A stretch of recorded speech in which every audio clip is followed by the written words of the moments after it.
Hi everyone, welcome back to the channel, and I think it's time for a bit of an update on my Land Rover Discovery 3. So since last time, probably the most important thing that's happened is I've had the first MOT test in my ownership of this car. So it's always a bit of a worrying time when you've got a new car and it's time for the MOT, because you just don't know where previously the car had been tested and whether they'd overlooked some bits and pieces. But I'm pleased to report that this car had its MOT and had 0 advisories, so that's really good news. And I'm a little bit surprised actually, given the age and mileage of this car, but I didn't hear any sort of knocks or bangs coming from the suspension, and the brakes seemed to be in reasonable shape and that sort of thing. One thing I did have to do in preparation for the MOT was to change the tyres, which you might be able to see from there, but I'll do a bit more of a close-up. So what I've gone for are some all-terrain tyres. These are the General Grabber brand, and they're just the all-terrain 3s, I think 83 tyres that I've got on here. And they're not sort of the full-on mud terrain tyres that you can get for sort of off-road use. These are more of a tyre that you can use on the road and off the road and still have a decent level of grip if you're on gravel or mud or whatever. So that's what I've gone for, and they do kind of look the part with the deep tread pattern there, and kind of goes with the rest of the look that I'm going for, that kind of more rugged look for the Disco 3. Another thing to state for the Disco is that since the last update that I gave, I haven't had any new problems, which is really great, and I'm really happy that we've not got anything new that's broken on this car.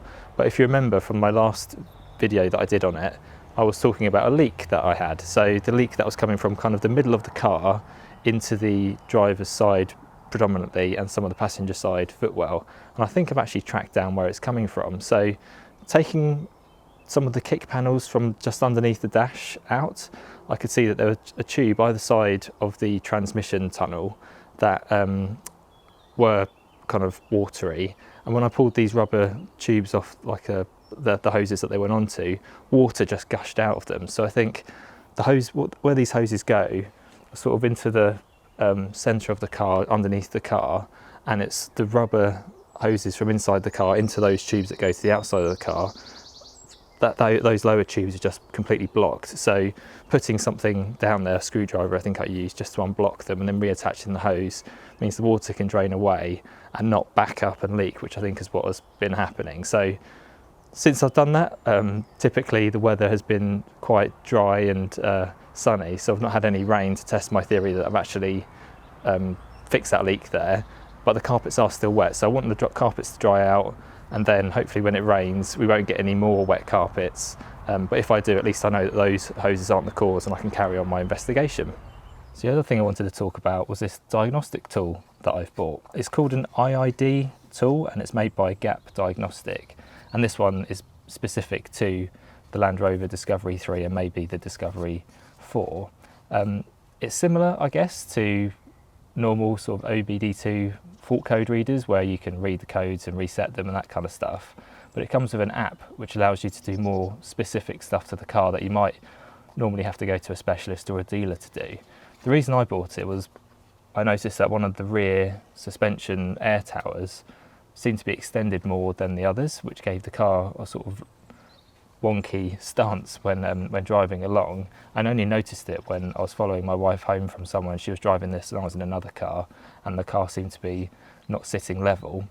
So purchasing this allowed me to reset all of the suspension back to a known height and level on level ground, so that when it does drive along, it's staying level as it should do, rather than be higher up. I think when you fit new suspension, it must just come with a default setting, and that just happened to be higher than the rest of the car, which wasn't right. And you can actually get the default ride height distances from the middle of the wheel to the arch and reset them all to be the same.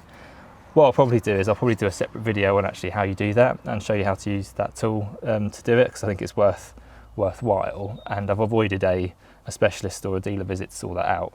You can do other things with this tool as well, like reset gearbox adaptions, and I think even the diff clutch, you can reset that as well, and you might even be able to download your ECU maps and get them upgraded by a third-party company and kind of get more performance out of the car. But I haven't really looked into that side of it. But yeah, very handy tool. It wasn't the cheapest, It was a few £100s I think when I bought it, but for what it can do and the save you visits to a specialist and things, I do think it's worth it, as you can do quite a lot of stuff from home. So that's more or less it update wise for the Land Rover Discovery 3. Still really enjoying this car. This car's in daily use with me and my family, and we just are enjoying the ownership experience. Because it did pass the MOT, which I'm so pleased about, I don't feel too bad now about investing a little bit more money in it to do the things that I wanted to do originally, to make it a bit more sort of outdoorsy. And one of the things I've bought for it is a roof rack. And to go with that, because we've got a camping trip next week, I've also bought a pull-out awning, which we'll talk about in the next video that I do on this car. It won't be the next video, I expect, because I've got to do some other videos, one of them being about the MG. The MG's been a bit poorly, so a little video on that to come in the near future.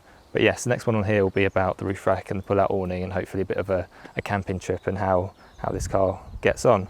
I've also still got to fit these rear light surrounds, which I talked about in my previous video. They're just a bit of a pain to fit, I think, because you have to drill into the bodywork and stuff, and I don't want to mess it up. I have to set some time aside to do that. But yeah, thank you so much for watching. Another video on the Disco. I hope you liked it, and there'll be more videos coming along very soon, so see you later. Bye bye.